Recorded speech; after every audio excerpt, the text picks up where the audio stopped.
إن الحمد لله نحمده ونستعينه ونستغفره ونعوذ بالله من شرور أنفسنا وسيئات أعمالنا من يهده الله فلا مضل له ومن يضلله فلا هادي له أشهد أن لا إله إلا الله وحده لا شريك له وأشهد أن سيدنا محمدا عبده ورسوله لا نبي بعده اللهم صل وسلم وبارك وكرم ومجد وعظم على سيدنا وحبيبنا وشفيعنا ونور قلوبنا ومولانا محمد وعلى آله وصحبه ومن تبعهم بإحسان ومن والاه ولا حول ولا قوة إلا بالله أما بعد فيا معاشر المسلمين وزمرة المؤمنين أوصيكم ونفسي وإياي بالتقوى الله وبطاعة رسول الله صلى الله عليه وسلم فقد قال الله تعالى في كتابه العزيز أعوذ بالله من الشيطان الرجيم يا أيها الذين آمنوا اتقوا الله حق تقاته ولا تموتن إلا وأنتم مسلمون وقد قال صلى الله عليه وسلم في حديثه من أطاعني فقد أطاع الله ومن عصاني فقد عصى الله صدق الله العظيم وصدق رسوله النبي الوفي الكريم ونحن على ذلك من الشاهدين والشاكرين والحمد لله رب العالمين معاشر المسلمين وزمرة المؤمنين رحمكم الله. Pertama-tama khatib di atas mimbar mewasiatkan khususnya kepada al-fakir yang utama dan paling utama dan kepada hadirin yang paling umumnya agar senantiasa bertakwa kepada Allah Subhanahu wa taala yang meningkatkan selalu keimanannya sebagaimana dikatakan oleh Al-Imam Ibn Ruslan di dalam kitab Sawfatul Zubatnya fakun minal imani fi mazidi wa fi sadail qalbi la tajdidi bi kathrati sholati wa ta'ati wa tanqima lin nafsi min syahwati fa syahwatun nafsi ma'a dhunubi mujibatani kasratal qulubi. Al-Imam Ibn Ruslan mengajarkan kepada kita kiat-kiat biar iman kita meningkat, ketakwaan kita semakin kuat, agar kita menjadi mukmin yang kokoh dan tidak pernah goyang sedikit pun.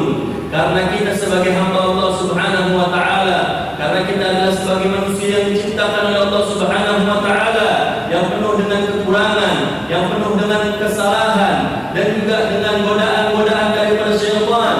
Dan itu semua agar kita belajar bagaimana kita meningkatkan kepada Allah keimanan selama-lamanya. Bahwa Ibn Ruslan beliau mengatakan fakum minal imani fi mazidi. Jadilah kita sebagai hamba Allah yang selalu meningkatkan keimanan kepada Allah Subhanahu wa taala. Karena pernah ada satu sahabat datang kepada Rasulullah, ya Rasulullah, iman kami di depan engkau ketika bersama engkau melihat wajah engkau, iman kami begitu tinggi luar biasa. Tidak ada yang kami fikirkan kecuali adalah Allah. Tidaklah kami fikirkan kecuali kecintaan kami bertambah kepada engkau.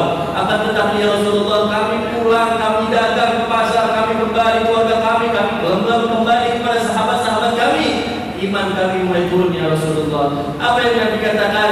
Sa'ah wa sa'ah. Apa yang dikatakan oleh Nabi? Bahwa ulama menafsirkan sa'ah li rabbihi wa sa'ah li nafsihi. Ada masanya buat kita Allah, ada masanya juga untuk kehidupan kita masing-masing ibadah Allah. Dan Imam Ibn Ruslan mengajarkan kepada kita gimana kalau andai kata iman lagi turun. Bahkan minal imani fi mazidi wa fi sawail qalbi la tajdidi. Jangan sampai iman aja yang kita naikin, tapi hati kita juga harus jaga. Karena penyebab imannya turun karena hati yang kotor. Karena berapa banyak orang yang berusaha meningkatkan imannya tapi hatinya nggak pernah diupgrade. Karena berapa banyak di antara mereka yang memperbanyak amal ibadah tapi hatinya kotor membicarakan orang, benci kepada orang, hasut kepada manusia. Ini adalah penyebab yang menyebabkan iman dia turun. Maka kalau pengen meningkatkan iman kita, maka kita juga harus mengupgrade hati kita. Bagaimana caranya? Dengan sholat, dengan memperbanyak sholat. Tidak hanya setengah sholat 5 waktu, sholat ba'diyah dan qabliyah, dan juga sholat duha, sholat malam, menangis di dalam sholat kita. Ini adalah penyebab yang pertama iman kita meningkat, hati kita di-upgrade secara tidak langsung. Kemudian bikasratis ta'ati, bikasratis sholati wa ta'ati, dengan memperbanyak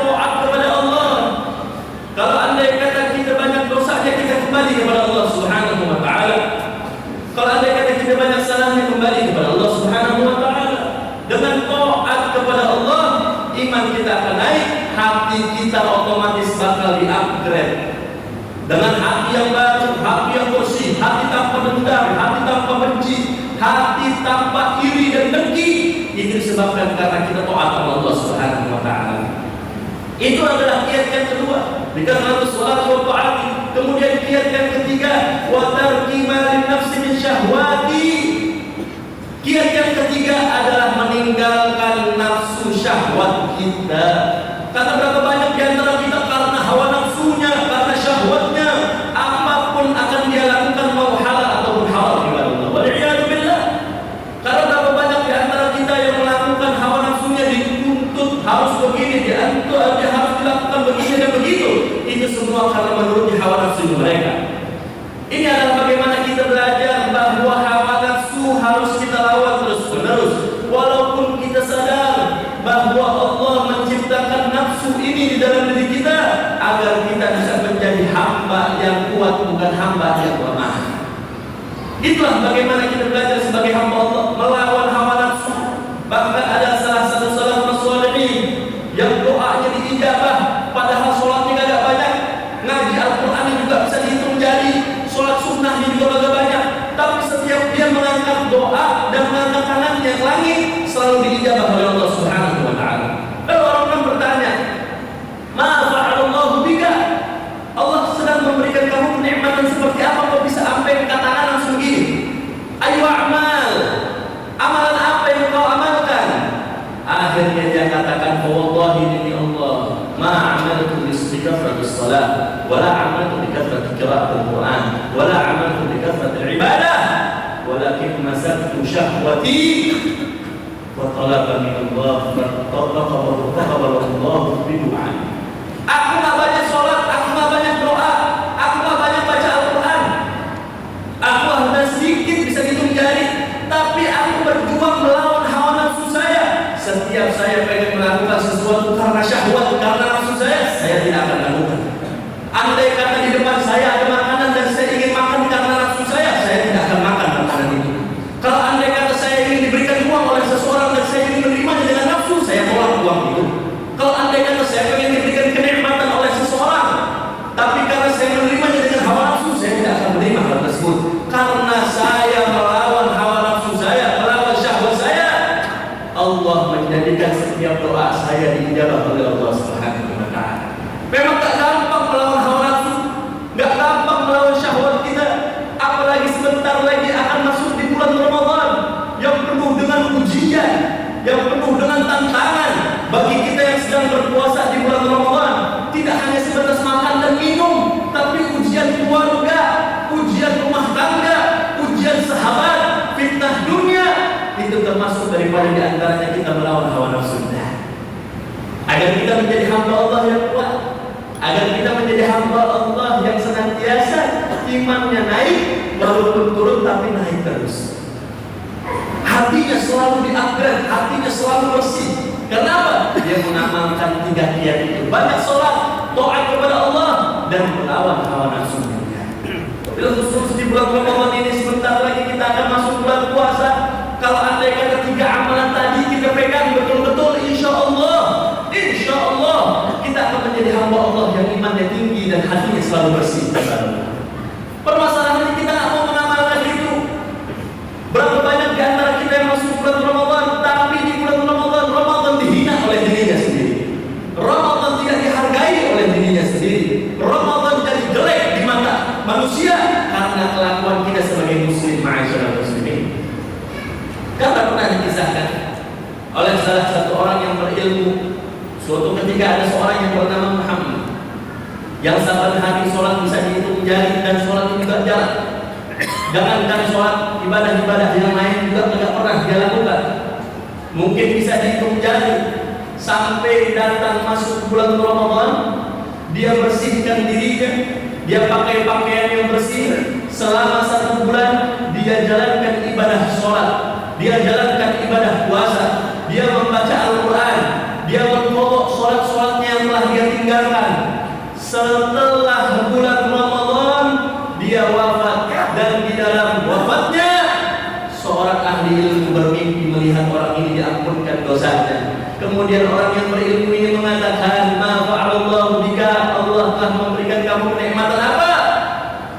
Akhirnya ini orang mengatakan, aku memang banyak meninggalkan sholat, aku memang banyak meninggalkan ibadah, aku memang banyak meninggalkan membaca Al-Quran, tapi begitu masuk bulan Ramadan, aku hormati, aku hargai, aku muliakan bulan Ramadan.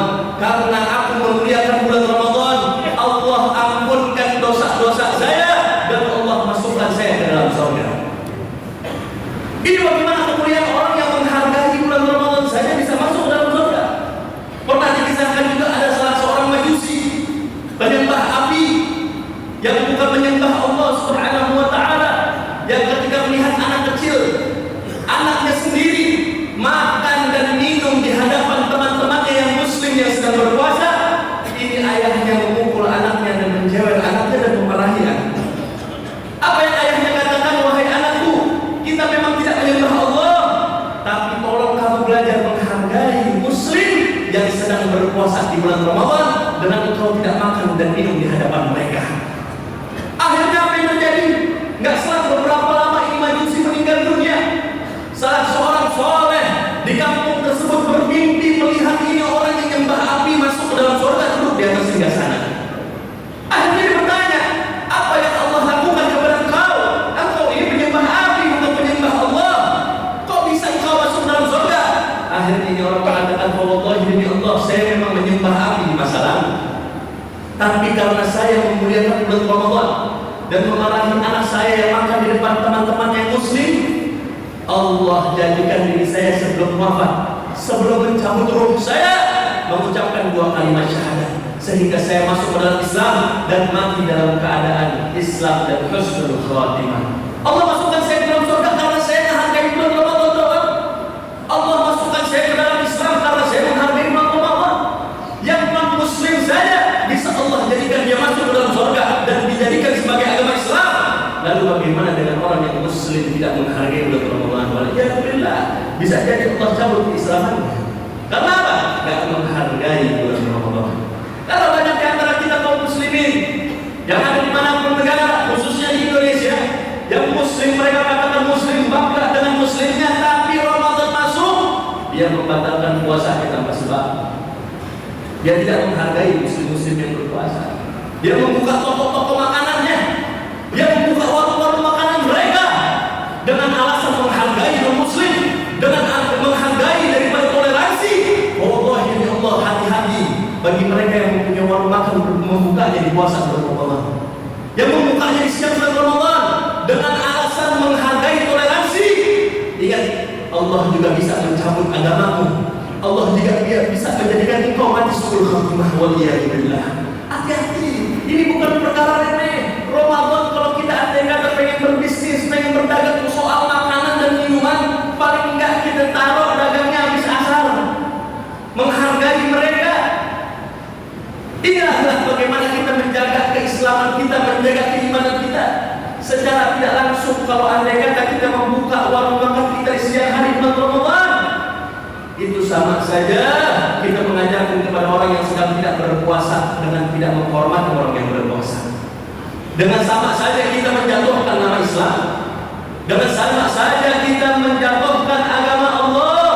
Inilah yang harus kita pegang betul-betul, ma'asyarul muslimin wa syukratal mu'minin rahimakumullah. Itulah bagaimana yang selalu saya ingatkan di atas mimbar-mimbar, agar senantiasa kita menjaga kemuliaan bulan Ramadan dengan menjaga keimanan kita, dengan menjaga perilaku kita. Kalau andai kata kita nggak bisa banyak ibadah, kalau andai kata kita nggak bisa banyak sholat, kalau andai kata kita nggak bisa banyak baca Al-Quran, paling enggak jangan kita rusak kelakuan kita, jangan kita rusak bulan Ramadan dengan amal perbuatan kita. Ma'asyiral muslimin wa zumratal mu'minin rahimakumullah. Dan juga yang terakhir, saya ingatkan selalu doa dan juga boikot, dan juga jangan beli dagangan orang-orang Israel, karena saudara kita sebelum masuk bulan Ramadan sudah berpuasa. Wahai ma'asyiral muslimin, saudara-saudara kita sudah berpuasa sebelum masuk bulan Ramadan. Bagaimana kita belajar dari kisah Rasulullah yang diboikot oleh kaum kafir Quraisy, sampai para ibu-ibu dan anak-anak menangis merintih kelaparan. Ini berapa banyak orang yang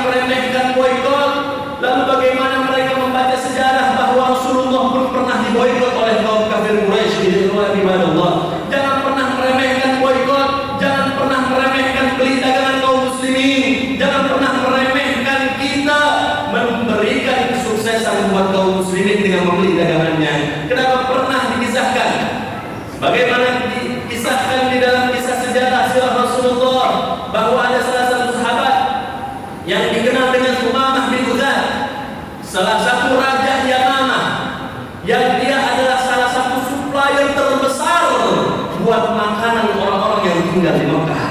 Sampai suatu ketika Umamah bin Udzal masuk ke dalam Islam dan mengatakan kepada Rasulullah ketika di Madinah, "Ya Rasulullah, demi Allah, sebelum saya Islam engkau adalah manusia yang saya paling benci. Tapi begitu saya masuk Islam, demi Allah engkau adalah sosok yang paling saya cintai. Demi Allah, siapapun yang mengganggumu sama saja mengganggu dirimu. Sama saja mengganggu diriku." Lalu Umamah bin Udzal mengatakan, "Ya Rasulullah, izinkan saya untuk umrah ke Mekah dan mengucapkan talbiyah dengan keras." Lalu Rasulullah mengajarkan kepada Umamah agar engkau umrah dengan amal Islam, dengan syariat Islam. Lalu diajarkan Umamah dengan umrahnya caranya Islam. Akhirnya Umamah berangkat ke Madinah dan mengucapkan talbiyah di Mekah, sedangkan ketika itu Mekah sedang dikuasai oleh kafir Quraisy. Salah satu pembesar kafir Quraisy begitu melihat talbiyahnya seseorang di Mekah, mereka marah dan menghampiri ingin membunuh orang tersebut. Begitu mereka melihat yang sedang umrah dan tawaf mengucapkan talbiyah di Mekah itu adalah Umamah bin Udzal, rajanya Yamamah, mereka mengatakan, demi Allah, pembesar kafir Quraisy, jangan pernah engkau mengganggu mereka. Kalau engkau mengganggu dia, kita bisa mati kelaparan. Dia bisa tidak mengirimkan makanan-makanan lagi dan juga supplier kepada kita. Takut orang Mekah, kafir Quraisy takut dengan kamu Umamah bin Udzal. Akhirnya Umamah bin Udzal mengatakan kepada ahli Mekah, "Wahai ahli Mekah, wahai kafir Quraisy, sesungguhnya saya sudah Islam. Demi Allah, siapapun yang mengganggu Rasulullah akan saya boikot kiriman dari Raja Yamamah." Akhirnya apa yang terjadi? Kembali Umamah bin Udzal ke kerajaan Yamamah, berdakwah kepada masyarakatnya, dan ketika itu dia boikot orang kafir Quraisy daripada supplier besar-besaran kepada Mekah. Selama berbulan-bulan Umamah bin Udzal tidak mengirimkan barang ke Mekah Al-Mukarramah kepada kaum kafir Quraisy. Berbulan-bulan juga kafir Quraisy merasakan kelaparan, dan akhirnya mereka mengirimkan surat kepada Umamah bin Udzal dengan perjanjian, "Kami tidak akan mengganggu Rasulullah lagi, tapi engkau kirimkan lagi makanan dan supplier kepada kami." Ini the power of boycott ibadullah. Jangan pernah kita remehkan. Rasulullah juga pernah menjalankan daripada manuver-manuver boycott. Ini adalah bagaimana kita jangan pernah meremehkan, karena mereka yang memboikot kita, kita juga bisa memboikot mereka. Ma'asyiral muslimin wa zumratul mu'minin rahimakumullah. Sidang umat yang dimuliakan oleh Allah Subhanahu wa taala. Inna ahsanal kalam kalamullahil malikil 'allam. Wallahu subhanahu wa ta'ala yaqulu wa biqawlihi yahtadil muhtadun. Wa idza quri'al Qur'an fastami'u lahu wa ansitu la'allakum turhamun. A'udzu billahi minasy syaithanir rajim. Bismillahirrahmanir rahim. Wal 'ashr innal insana lafi khusr illa alladhina amanu wa 'amilus solihati wa tawassaw bil haqqi wa tawassaw bis sabr.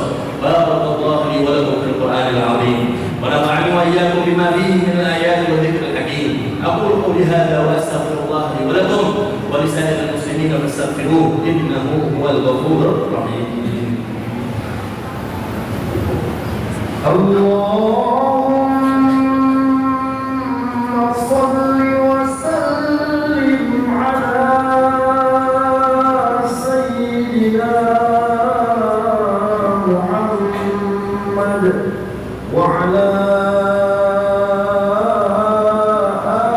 آل سيدنا محمد.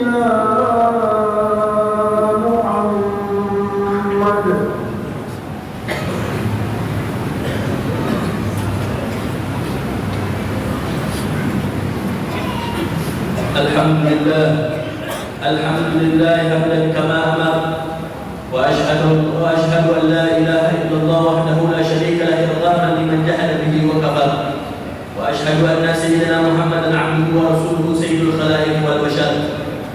اللهم صل وسلم وبارك على سيدنا محمد وعلى آل سيدنا محمد ما اتصلت عين بنظر وأذن بخبر. أما بعد، فيا معاشر المسلمين، أوصيكم ونفسي وإياي بتقوى الله، وحافظوا على الطاعات وحضور الجمعة والجماعة، واعلموا أن الله أمركم بأمر بدأ فيه بنفسه وثنى بملائكة قدسه، فقال تعالى: ولم يزل قائلا عليما: إن الله وملائكته يصلون على النبي يا أيها الذين آمنوا صلوا عليه وسلموا تسليما. اللهم صل وسلم على سيدنا محمد وعلى آل سيدنا محمد، وارض اللهم عن الخلفاء الراشدين الذين قضوا بالحق وكانوا به يعدلون، ساداتنا أبي بكر وعمر وعثمان وعلي، وعن سائر أصحاب نبيك أجمعين، وعن التابعين ومن تبعهم بإحسان إلى يوم الدين. اللهم أعز الإسلام والمسلمين وأعل كلمتك إلى يوم الدين. اللهم انصر من نصر الدين واخذل من خذل المسلمين. اللهم آمنا في دورنا واصلح ولاة أمورنا، واجعل اللهم ولايتنا في من خافك واتقاك. اللهم ادفع عنا البلاء والوباء والربا والزنا والزلازل وجميع أنواع سوء الفتن ما ظهر منها وما بطن عن بلدنا هذا إندونيسيا خاصة، وعن سائر بلاد المسلمين عامة يا رب العالمين.